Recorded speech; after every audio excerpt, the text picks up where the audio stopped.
ce dernier contient plus de fructose, il va se cristalliser très lentement. Et cela ne s'arrête pas là, justement parce qu'il peut contenir plus de glucose et le fructose est bas, mais vous qui avez pris votre miel, vous le ramenez dans une zone où il fait très chaud. Il fait très très chaud là-bas. Vous prenez votre miel ici à Tchang, où il fait très froid, vous l'amenez du côté du doigt là, vous allez vous rendre compte qu'il prend trop de temps pour se cristalliser. Il ne peut pas facilement se cristalliser parce qu'il fait chaud. Mais s'il reste ici à Tchang, où la température est très basse, il va très vite se cristalliser. Donc voilà le deuxième point qui peut justifier que votre miel se cristallise. Alors le troisième dépend toujours de l'origine florale. Parce que les trois points que j'ai mentionnés, le goût, la couleur et la cristallisation, l'origine florale intervient de tous les côtés. Il y a les fleurs, il y a les miels qui se cristallisent justement plus vite.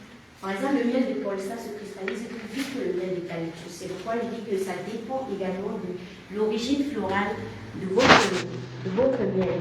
Et cette cristallisation sur laquelle je m'attaque, c'est justement qui vous fait comprendre que lorsque vous achetez du miel cristallisé, lorsque vous consommez du miel cristallisé, c'est l'indicatif du meilleur miel.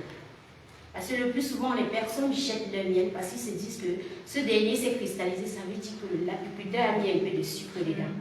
Oui, c'est justement pourquoi on s'attaque beaucoup sur ce point. C'est un phénomène phare en apiculture qui crée beaucoup de polémiques, surtout au niveau des consommateurs. Ceux qui sont déjà conscients de cela, lorsque ça arrive comme s'ils sont plutôt très contents parce qu'ils ont la confirmation qu'ils sont du très bon miel. Exactement. Les explications que j'ai données ne justifient en aucun cas le faux miel sur le marché. Ça ne vient que confirmer les raisons pour lesquelles votre miel peut avoir telle couleur ou tel goût. Parce que ça n'exclut, parce que l'hypothèse du fait qu'il y a du faux miel existe, et c'est la raison pour laquelle les gens n'aiment pas trop prendre beaucoup de miel parce qu'ils se disent que celui-ci que j'ai pris, je ne suis pas sûr qu'il s'agit du bon. Donc il est vite à tout moment. Donc ça rend les gens beaucoup réticents. C'était le point sur lequel je devais m'attarder. Et surtout l'apiculture, elle est vaste. Il y a plusieurs produits, il y a plusieurs phénomènes apicoles. Donc elle ne s'arrête pas seulement au miel. Il y a d'autres produits apicoles d'autres produits apicoles que vous avez sur la table ici. Et je vais laisser les autres formateurs prendre la peine de vous expliquer, de vous donner les bienfaits et d'autres points de ces produits. Mais avant, j'aimerais savoir si vous avez des questions. Oui, oui. En effet, j'aimerais savoir comment connaître alors le vrai miel. Exactement. C'est une excellente question. Je vais vous donner trois façons de connaître le bon miel. La première façon, le premier test que je vais vous donner sera le test de l'eau. Ça veut dire que vous prenez une tasse comme celle-ci, vous mettez l'eau dedans.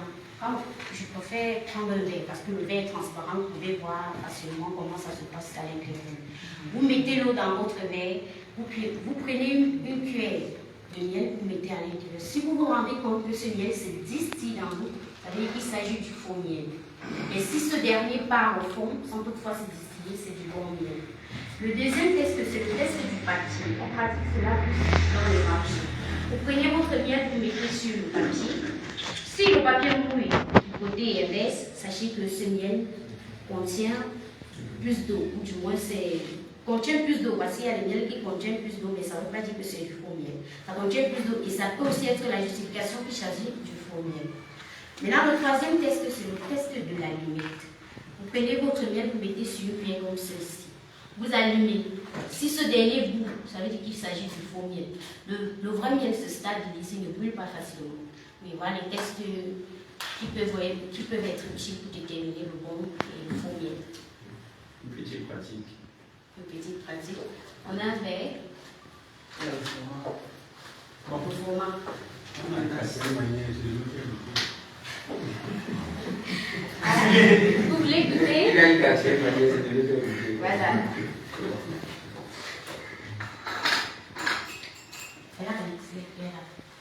Il y a des tasses non utilisées. Ça aussi. Il y a